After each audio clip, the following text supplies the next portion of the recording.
balik ke sana, pengen balik atau ke luar negeri lain gitu? Wajib beribu.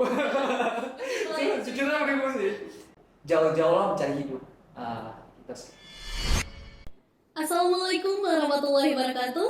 Halo Ilkomers, kembali lagi bersama saya Azra Khairazalika di Komunikasi Komunikasi Inspiratif lewat podcast. Nah teman-teman, hari ini kita kedatangan salah satu mahasiswa yang luar biasa, tentunya dari keluarga Ilkomers juga nih. Nah, tebak-tebak siapa? Oke, langsung aja saya spill ya, yaitu Bang Gentana Jufri. Halo Bang Genta. Halo, selamat siang. Halo, gimana nih Bang kabarnya hari ini? Kayaknya capek penuh, tapi seru deh. Kayak itu bisa diundangkan di komunikasi ini ya kan. Iya, keren berarti Bang kalau udah sampai sini. Alhamdulillah. Jawab Boleh, berkah boleh. ya, jawab berkah. Jawab berkah. Nah, buat teman-teman yang baru tahu, Bang Genta ini baru pulang dari negeri Sakura, yaitu Jepang, dari program Student Exchange. Nah, makanya hari ini kita bakal spill tips and trick bisa jadi mahasiswa pertukaran pelajar di Jepang. Boleh kalau itu. Kayak mana langsung. Langsung aja, tapi sebelum itu kita kenalan dulu lah Bang, karena tak kenal maka tak sayang maka tak cinta katanya Bang. Aduh, berarti ini belum sampai cinta nih ya? Iya, makanya kenalan dulu lah Bang. Boleh nih. Nama kah, alamat, nomor HP nggak? Apa gimana? Iya. Iya. Gimana sih? Boleh, jadi perkenalkan, nama saya Friga Gentana Jufri, mahasiswa Ilmu Komunikasi FISIP di Universitas Syafala Angkatan 2022 ya. Oke. Betul. Nah, apalagi ya? Lanjut pakai bahasa Jepang apa mungkin? Boleh, coba. はじめまして、こんにちは、皆様、ゲンタと申します。コミュニケーション専門で、大学からあっちに来ました。 Wah, keren banget ya, YouTuber. Ngeblank sedikit dah, Oke. gitu. Nah, boleh nih Bang cerita sedikit gimana sih awalnya Abang tertarik buat ikut program Student Exchange ini ke Jepang? Pertama mungkin dari awal-awal ya gitu kan. Pas kecil tuh aku tuh emang sering banget nih emang terpukau kali dengan namanya dunia luar Oke. gitu. Jadi kayak wah Amerika, Eropa gitu, Jepang gitu kan. Kayak emang jiwa-jiwa berpetualang ya itu mungkin kan gitu. Nah jadi dari awal gitu dan aku sadar kalau misalnya aku mau merasakan dunia keluar, ya emang harus saya sendiri lah harus keluar ya gitu kan. Makanya jadi kayak disitulah minat-minat muncul untuk kayak explore mungkin keluar negeri apalagi ikut student exchange gitu. Aku dengar emang have fun gitu banyak dan ilmu-ilmuwan juga banyak sih yang aku dapatkan gitu sih. Oke, nah tadi kita udah tahu kenapa alasan Bang Genta mau ikut Student Exchange. Nah, tapi pertanyaan juga nih Bang, kenapa harus Jepang dan di University of Fukui? Ada alasan tertentu nggak nih Bang? Satu alasan. Oke, apa? Karena emang aku suka Jepang. Oke, singkat padat jelas suka Jepang ya gitu ya. Aslinya susah sih karena emang aku tuh emang gak ada pacuan gitu. Yang penting di mana Allah lempar aku tuh boleh lah yang penting kan. Yang penting aku exchange gitu. Tapi awal kenapa Jepang itu emang dari awal Covid gitu dan situ tuh agak jujur lah gitu kan. Emang aku tiba-tiba sering nonton anime gitu dan mengetahui Jepang itu dari situ. Yang aslinya dulu aku juga kayak nggak tahu apa-apa tentang Jepang, kayak punya stereotip emang buruk kayak itu kan, apa wibu gitu kan biasa kan kalau misalnya di kita gitu. Nah tapi udah semenjak dari Covid gitu dan dimana itu semasa SMA gitu kan, pas aku Covid gitu kayak aduh harus nih wajib kuliah keluar sana gitu kan. Nah karena itulah walaupun seminimal exchange 6 bulan gitu doang gitu. 6 bulan lama loh Bang.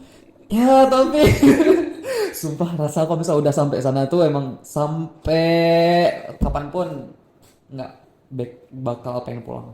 Oke, Gitu. nah mungkin bisa cerita nih Bang gimana aja persiapan Abang ke Jepang, karena kan suhu di Indonesia sama di Jepang ini beda ya. Jadi apa aja sih persiapan Abang dari Indonesia menuju ke Jepang? Persiapannya panjang betul karena emang dari awal gitu mungkin pertama dari bahasa Inggrisnya ya kan. Dan di program sana tuh emang semua kelas itu nggak semua juga tergantung kecuali kelas bahasa Jepangnya itu menggunakan bahasa Inggris. Jadi emang harus kita tes TOEFL dulu atau IELTS kan. Kalau misalnya aku tuh IELTS dan apalagi ya gitu sering-sering speaking mungkin kan. Kalau misalnya emang praktis lah emang karena sampai sana itu emang betulan media semuanya berubah gitu dengan bahasa Inggris semuanya. Jadi emang harus berpikirannya mindset luar gitu kan. Nah jadi emang dari mindset juga harus aku persiapkan dari mental yaitu kayak mana jauh dari orang tua, kayak mana jauh dari keluarga, kayak jauh dari rumah lah intinya. Karena bayangin aja 500 km ya kan, Iya. atau 1000 mungkin kalau misalnya sampai gitu kan. Emang di lingkungan baru, kota baru, pendidikan baru, kawan baru, bahasa baru, semuanya baru emang. Nah, jadi emang semua itu harus dipersiapkan secara matang om aku. Tapi tetap spontan gitu kan. Ya, Tetap menyenangkan ya bang. tetap menyenangkan, tetap menyenangkan. Oke, nah ini kan dia salah satu program kampus merdeka ya bang. Jadi kalau misalnya dari kampus itu dari USK sendiri itu bisa konversi berapa mata kuliah nih buat kita ke sana? Aslinya agak koreksi, nggak dari kampus Merdeka juga sih. Itu dia dari ada academic agreement atau misalnya kayak di antara University of Fukui sama Universitas Shakola itu, mereka itu ada kayak agreement gitu yang memungkinkan antar student gitu bisa exchange. Karena dari situ. Nah, itu mirip sih karena kayak ISMA ataupun magang merdeka, tapi ini lebih kayak kedua universitas gitu yang tarafnya juga global gitu kan. Yang dari University of Fukui itu mungkin ada agreement lagi sama kampus mana gitu. Nah, jadi kayak dia itu emang program global gitu, tapi ya ke satu kampus aja gitu.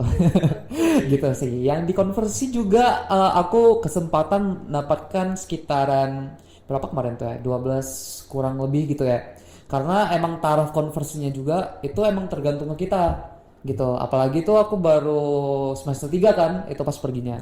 Nah, pas semester 3 itu kan banyak tuh MK-MK yang belum aku dapatin gitu. Jadi kayak, wah jackpot nih ya, apa aja. MK yang paling susah ambil gitu apa ya. Gitu kan. Jadi kayak tapi juga terbatas kan dengan fakultas yang ada di sana gitu, yang di fakultas sana pun nggak ada FISIP. Nah, jadi apa ya translate bahasa Indonesia ya? Itu namanya School of Global and Community Studies. Itu jadi orangnya fokusnya kayak ke komunitas global gitu kan. Ada sih kayak sangkut pautnya ke sama komunikasi. Kayak aku tuh ingatnya ada konversi MK komunikasi antar budaya gitu. Lintas budaya gitu kan. Tapi yang lainnya mereka kayak fokusnya ke kayak geografi gitu, dan bagaimana kayak komunitas lokal gitu bisa berkontribusi juga kayak ke masyarakat global gitu sih. Jadi ya gitulah, total 10 ya kurang lebih. Ya seru ya, kita bisa kuliah di luar dan sambil konversi kuliah di kuliah asal gitu ya di USK-nya. Betul. Ngomong-ngomong tentang persiapan kesana di Bang tadi, pas sudah sampai sana ada nggak sih ngerasa culture shock tentang Jepang? Banyak ya, beribu. Jujurnya beribu sih. Apalagi emang paling aku ingat dari awal aku touchdown di Tokyo kemarin tuh kan, itu aku turun langsung kan kayak wah itu Jepang kayak itu. Aku langsung pertama yang aku lihat itu vending machine-nya. Apa sih bahasa Indonesia juga aku lupa kan. Dan emang mix bahasa gitu, Indo, Inggris, Jepang. Ya penting vending machine mungkin kawan-kawan tahu. Kalau misalnya dia emang kayak di minuman di dalam kotak gede, kita tinggal masukin koin gitu kan. Nah, jadi yang aku pikirin di situ, wah ini teh Jepang kan terkenal gitu, ocha mana ocha gitu kan. Oke lah aku beli satu. Aku minum, hambar mati, sumpah. Kayak gak ada manisnya, beda sama yang teh di Indo gitu mungkin kan. Dan itu aku betul-betul emang culture shock aku pertama, karena aku emang lidah manis gitu kan, mulut aku kan betulan manis gitu, jadi nggak kena manis sedikit pun itu aku nggak hidup gitu kalau bisa dibilang ya. Dan selama aku 6 bulan di Jepang emang nggak ada yang manis sedikit pun gitu. Jadi bayangin aja aku bertahan hidupnya kayak mana gitu. Kayak apa Bang, hidup sehat. Hidup sehat boleh ya. Pantas orang nih pada hidup 100 tahun gitu. Lebih gitu. Tapi betul serius sih. Jadi kayak pola hidup aku lebih sehat gitu. Dari makanan juga kan nggak banyak gorengan di sana gitu. Masak sendiri juga, ikan-ikannya pada sehat gitu. Sayur di mana-mana gitu kan. Apalagi di sana tuh kami punya kantin kampus gitu kan. Emang mereka tuh emang menyediakan makan siang. Kita tinggal bayar emang tetap, tapi kayak tinggal pilih aja gitu kan. Gitu. Nah, emang di situ emang banyak kali variabelnya, dan emang standar mindset untuk makan Jepang itu mereka tuh emang 4 sehat 5 sempurna mungkin. Gitu kan. Jadi sayurnya ada, tehnya ada, lauknya ada gitu kan. Dan itu betulan culture shock lah bagi yang kita-kita, apalagi anak kosan mungkin makan nasi pakai kecap kan. Gitu. Apalagi walaupun aku tinggal sendiri gitu di rumah sendiri, tapi terasa kayak itulah beda lah itu ya kan. Itu mungkin lah salah satu culture shocknya dari beribu sekian banyaknya mungkin ya. Berarti lebih ke makanannya nih Bang ya? Makanan ya boleh lah. Ada banyak dari edukasinya juga mungkin, kawannya juga bahasa, adab, budaya gitu kan. Banyak lah mungkin. Boleh lah tanya-tanya aja mungkin ada penasaran sendiri kan Iya. dari mana culture shocknya. Oke. Mungkin bisa nih nggak Bang ceritain perbedaan yang kita dapatin di kampus di sana sama di kampus Indonesia yang nggak bisa kita dapatin dari sini. Apa sih perbedaannya? Paling mencolok mungkin gitu ya? Mencolok badan gitu. Betul, mencolok badan tadi sih, karena emang orang Jepang, student-student Jepang itu mereka pada disiplin semua. Itu yang aku harus betul-betul respect gitu.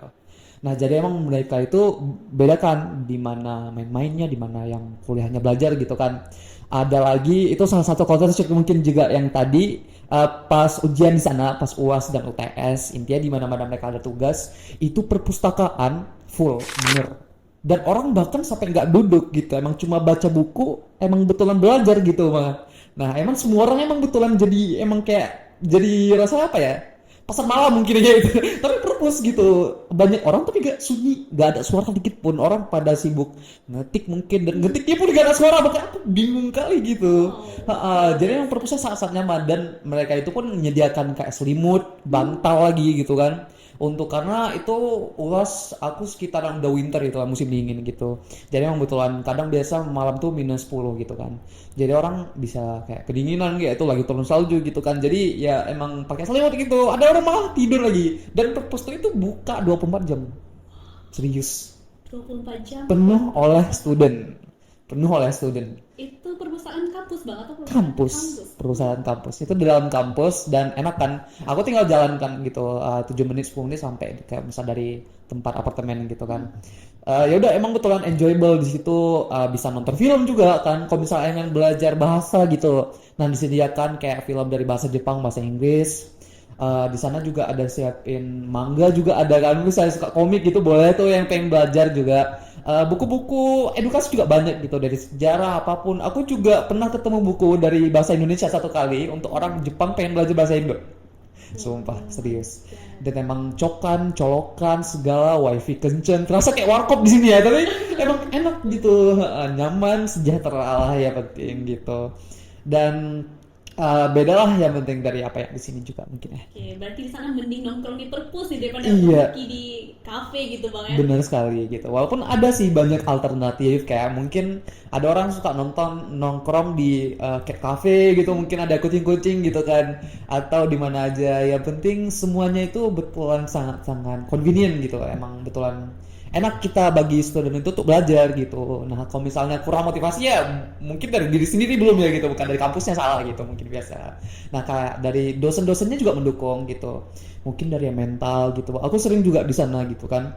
Dikasih hadiah juga banyak dari dosen-dosen gitu. Masa kayak kita cuma datang ke kelas jadi student biasa, kayak mahasiswa biasa baik kayak gitu kan. Nah, itu rasanya dosennya pun terasa kayak kawan gitu. Iya, jadi aku tuh sering juga nongkrong tuh, duduk sama dosennya, berbincang-bincang tentang apa mungkin gitu kan, have fun. Dan pas akhir aku pulang tuh juga kami sama-sama nangis gitu. Maksudnya terasa kayak kawan gitu kan, dengan walaupun tanpa dosen gitu. Dan betulan menambah relasi lah gitu kan. Ya penting kalau misalnya aku balik lagi sana udah tahu nih nelpon siapa gitu kan. Udah ada relasinya nih ya. Udah ada. Keren kali ya Bang, student exchange ini di Jepang. Setelah ikut rangkaian di Jepang, ada nggak sih Bang niatan pengen balik sana, pengen Ada balik sih. atau ke luar negeri lain gitu? Wajib. Karena apa ya, kalau misalnya udah rasa kehidupan di luar negeri itu sumpah ketagihan sekali gitu. Walaupun hujan apa tuh peribahasanya, hujan batu di negeri orang, salah terbalik ya, hujan batu di negeri sendiri, hujan emas di negeri orang gitu kan. Walaupun seperti itu tetap cinta dengan diri sendiri gitu. Tapi aku juga emang pengen mungkin insya Allah ambil S2 ataupun minimal magang juga lah untuk di yang terdekatnya gitu. Dan mungkin membangun karir di sana juga lah mungkin ya, insya Allah. Tinggal di sana, amin ya Kita gitu. doakan sosok e-commerce Iya, semoga nggak hanya tercapai Jepang gitu. gitu kan. Intinya buat kawan-kawan juga semua lah ya kan. Dunia ini luas gitu, dan jauh-jauh lah mencari ilmu ya kan, ataupun kesempatan, atau mungkin bukan ilmu, jauh-jauh lah mencari hidup. Gitu sih. Dan di spill nih teman-teman, jauh-jauh mencari hidup. Oke, apa sih Bang yang paling dikangenin dari Jepang sampai sekarang nggak bisa gamon gitu? Apa sih? Semua sih. Semua ya. Pertama kawan, emang karena betulan aku 6 bulan hidup di sana itu terasa emang aku berbeda dengan hidup di sini. Jadi aku kayak ada dua kehidupan gitu kan. Kawan di sana tuh emang betulan enjoy. Emang salah satu best friend yang pernah aku dapatkan seumur hidup gitu. Jadi rindu kayak ke siapa aja gitu. Karena kan gak hanya orang Jepang juga di sana. Walaupun aku tinggal di Jepang, makan makanan Jepang, berbahasa Jepang, tapi aku juga bertemu dengan kawan-kawan dari luar negeri yang dari mancanegara manapun. Aku punya kawan baik orang Ceko, aku punya kawan baik orang dari Hungaria gitu. Ukraina juga ada, Amerika, bahkan sejauh Nigeria, apalagi ya, banyak ya, Pakistan gitu, mungkin Korea, Cina, Taiwan gitu, banyak sumpah memori yang aku ciptakan dengan mereka dan itu bikin gamon. Gamon berat nih Bang. Bener, karena apalagi pas pulang itu naik bus gitu kan, aku naik, mereka itu pada nganter semua gitu kan. Dan emang pada nunggu, jadi yang orang busnya gitu kan, orang Jawa pada baik gitu, jadi mereka bakal nunggu gitu walaupun agak sebel gitu kan. Mungkin bus drivernya gitu kayak cepat lah nih anak gitu. Ya kan, tapi kami kayak udah, kami ada bakal buat memory book gitu kan, dan di situ buat tantangan masing-masing sendiri gitu kan, dan ujung-ujungnya say goodbye lah ya kan, dan sumpah itu nangis semua. Gitu sih, jadi emang kebetulan banyak memori yang aku dapatkan ciptakan juga di sana selain dari ilmu bermanfaatnya gitu ya, itu bikin gaman. Sama ya sampai ada memory booknya. Ini Iya. dibawa pulang ke Indo nih Bang, memory book. Ada lah gitu. Iya, mending aku bawa ya sekarang. Lupa lagi di kamar gitu kan, aku pajang gitu di pedestal kayak wah gitu. Itu sering dibuka nggak? Sering. Enggak setiap malam ya. Aku masih waras. Tapi Tapi masih iya. kontekan sama teman-teman yang Iya, luar. kontekan. Karena bahasa Jepang aku juga belum perfect gitu kan. Dan untuk masih perlu effort kan. Jadi untuk paling cepat untuk belajar bahasa itu betul untuk ngomong. Jadi dengan kawan-kawan aku di sana aku ngomong gitu, mungkin lewat Discord, lewat Instagram gitu kan. Jadi mungkin kadang kawan juga lagi sama mereka, mungkin mereka lagi party juga, tiba-tiba kan di call aku tiba-tiba tengah malam gitu, Genta apa kabar gitu, rindu. Nah tiba-tiba, nah itu kan juga terampuh juga bahasa Jepang aku gitu. Nah jadi sampai sekarang lah kita. Oke. Boleh nih Bang spill tips and trick buat teman-teman di e-commerce semua yang mungkin mau kuliah di luar negeri, terutama Jepang kali ya. Terutama Jepang. Terutama Jepang kali ya. Mungkin untuk general ya, untuk untuk kawan-kawan pengen kuliah dimanapun itu satu aja, bahasa Inggris dan NIET. Itu kalau misal dari aku. Bahasa Inggris itu karena itu membuka peluang window kemanapun gitu. Nggak hanya ke Jepang. Aku aja juga bisa ke Jepang karena bahasa Inggris doang gitu. Pas sebelum aku ke Jepang itu, walaupun aku suka anime, aku nggak bisa bahasa Jepang sumpah. Sampai sana tuh kayak oh iya konnichiwa arigato apa kayak itu kan. Gitu biasa kan, tapi emang betulan full karena bahasa Inggris aku, mungkin karena nilai juga mungkin kebantu ya, terima kasih. Dan apalah ya, karena pengalaman juga volunteer gitu ya, penting aktif, niat juga, jangan menyerah gitu walaupun betapa banyaknya susah, karena jujur itu nggak mudah kesana kan, betul, semua orang bakal tahu juga, nggak hanya aku sendiri, tapi nggak ada namanya usaha yang mengkhianati hasil mungkin ya kan gitu. Jadi emang dengan menguasai bahasa Inggris gitu kemana juga terbuka gitu, apalagi pulang aku dari sana juga, aku juga banyak gitu udah dapat kesempatan exchange ke lain juga gitu, misal ke Thailand, ke Malaysia gitu mungkin gitu kan, dan banyaklah opportunity yang meningkatkan karir, meningkatkan pengalaman, meningkatkan taraf hidup, semuanya itu cuma berkat bahasa Inggris, sumpah itu aku bilang. Jadi mungkin untuk kawan-kawan mungkin yang masih males gitu atau mungkin tidak ada niat gitu, eh raihlah apa aja cara untuk belajar, karena emang ya hal yang susah pasti perlu effort yang susah gitu kan, kita juga nggak bisa dipungkiri gitu. Nah jadi mungkin ngomong boleh dengan aku, mungkin ketemu kan di kelas gitu, Bang Gen itu how are you gitu, mungkin kan bahasa Inggris sesimpel apapun nggak apa-apa loh, nggak masalah, karena itu namanya juga effort gitu. Bayi aja perlu lama gitu, untuk 20 tahun gitu untuk bisa dapat S1 mungkin kayak itu kan, agak beda sih analoginya, cuma sama kayak itu, untuk effortnya yang bisa diraih, nggak hanya bahasa Inggris gitu, mungkin dengan nilai juga diperbagusin gitu kan. Dengan kegiatan volunteer juga aku juga banyak terbantu dengan volunteer, dengan membantu banyak acara gitu, berkecimpung di banyak kegiatan volunteer kayak kutip sampah dan lain-lain gitu kan. eh yang penting eh itulah niat kan, dan mental juga jangan lupa. Karena jujur banyak breakdown ya, aku juga sering-sering depresi itu bisa nggak ya gitu, apalagi siap SMA gitu kan. Fun fact juga, aku baru dapat IELTS aku tuh emang siap SMA, emang udah lulus SMA aku langsung ambil karena aku pengen kuliah langsung S1 di luar, tapi gak bisa karena apa emang. Aku aslinya lewat gitu kan. Eh, Lewat di Kanada satu, di Jepang juga satu gitu, tapi beasiswanya cuma setengah gitu, dan jujur aku kan gak bisa ambil gitu kan, dan itu full depresi berat kayak aduh ya Allah, berikanlah aku kesempatan gitu untuk kuliah di luar gitu kan. Dan alhamdulillah setahun setengah yaitu semester 3 aku bisa berangkat itu. Panjang lah pengalamannya, jadi nggak hanya walaupun prestasi berjibun gitu di atas, jangan lupa prosesnya juga panjang gitu, dan gimana pun just trust in the process ya gitu. Gitu teman-teman. Jadi mulai sekarang marilah kita belajar bahasa Inggris agar IELTS kita berapa? Ngomong sendiri ya. Amin ya, kita doakan sama-sama ya. Boleh, Kita boleh, semua boleh. bisa keluar negeri seperti bayi gentar. Amin, amin, amin. Kalau mau intinya tanya aja, jangan lupa banyak kok kawan-kawan sekitar yang bisa membantu, karena semua itu tidak bisa dengan diri sendiri gitu. Jadi mungkin dengan keluarga bisa minta bantu, dengan kawan gitu. Mungkin udah kenal aku juga sekarang kan, boleh juga tips dan triksnya apa aja. Yang penting juga salah satu pengalaman aku untuk keluar itu, aku nggak bisa tanpa bantuan orang gitu.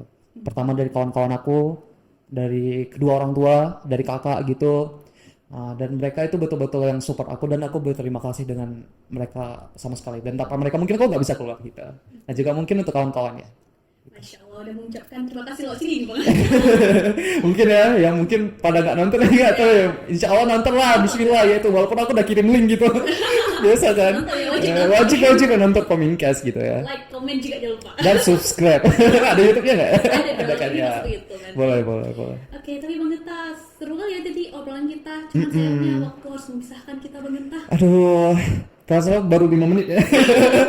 Iya ya. Sedih banget Gimana? obrolan kita harus berakhir sekarang juga karena terkait waktu juga nih. Terima kasih Bang Benar. Genta udah main-main di Communicast. Ya, Semoga kita bisa semoga. sharing-sharing di lain waktu. Boleh kali. Oke, jangan lupa like, comment, and subscribe YouTube Communicast. Saya Azra Herazalika. Dan saya Friga Gentari Jufri. See you di the next Communicast Komunikasi Inspiratif Podcast. Bye bye.